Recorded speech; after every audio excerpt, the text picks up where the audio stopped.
Manchester City were the mercenaries, the small club with a small mentality, just another shooting star which would leave no real impression on the football galaxy.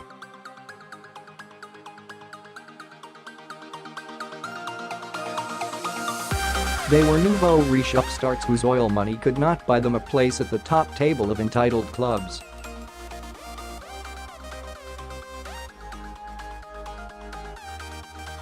Even long-suffering Blues were not entirely convinced that the 2008 takeover would end well. They sang, with typical gallows humour, that they were going down with $1 billion in the bank.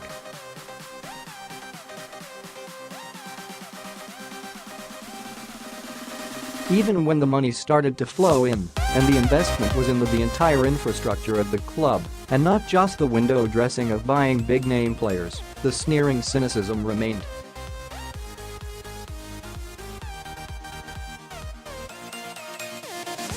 Cheap snipers could usually be found sporting the red of Manchester United, Arsenal or Liverpool, whose self-entitled reign as the aristocrats of English football had already been challenged by Chelsea's newfound wealth.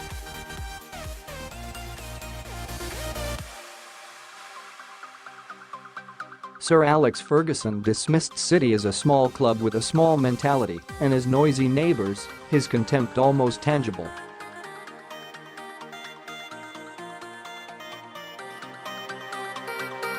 The implication was clear: the Blues were a momentary irritant, a passing phenomenon that would fade as fast as they arrived.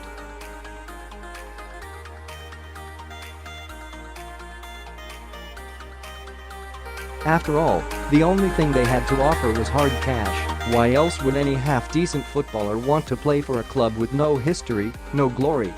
Those aristocrats were confident in the belief that they would continue to attract the big names and that City could never build a true dynasty based on the unsteady foundations of cash alone.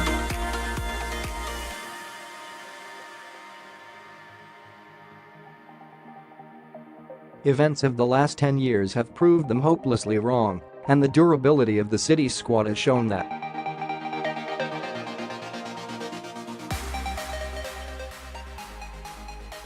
Liverpool, for all their arrogant belief that this means more, possibly the most self-regarding motto in football history, have struggled to hold on to their star players.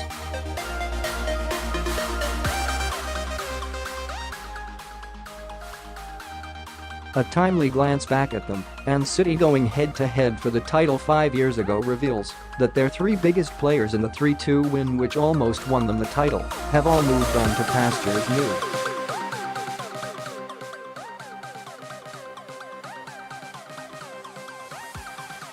Luis Suarez, Philippe Coutinho and Raheem Sterling have all opted to leave Moorish Liverpool, not for more money, but for titles and career improvement.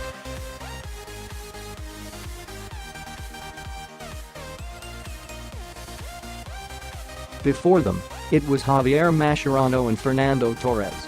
For all of their history and grandeur, Liverpool have struggled to hold on to players in the last decade.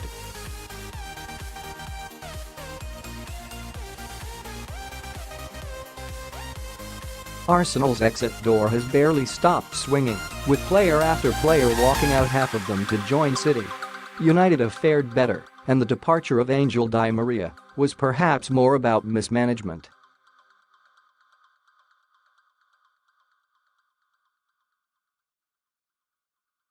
But they are already facing a fight to keep Paul Pogba out of the grasp of Real Madrid, who also came within a fax machine malfunction of relieving the Reds of David De Gea a few years back.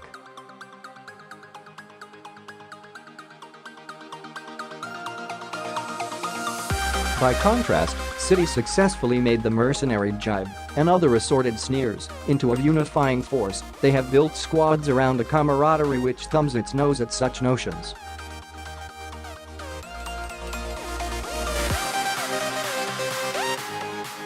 Vincent Kompany joined before the takeover, but has never been truly tempted to leave, while Sergio Aguero and David Silva are both within sight of testimonial years.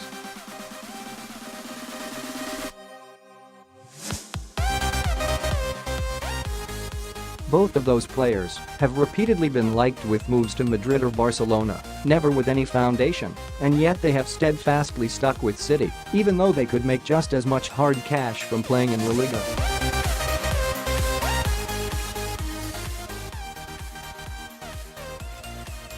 Indeed, so well have City built something, of which players want to be a part, that they have forced United and Liverpool to up their wage bills.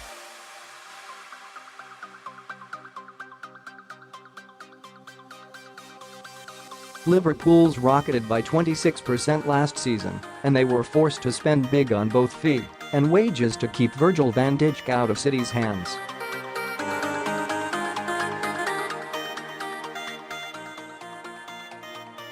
Then Manchester's Reds stumped up the best part of a reported £500,000 a week to lure away Alexis Sanchez, with City close to a deal.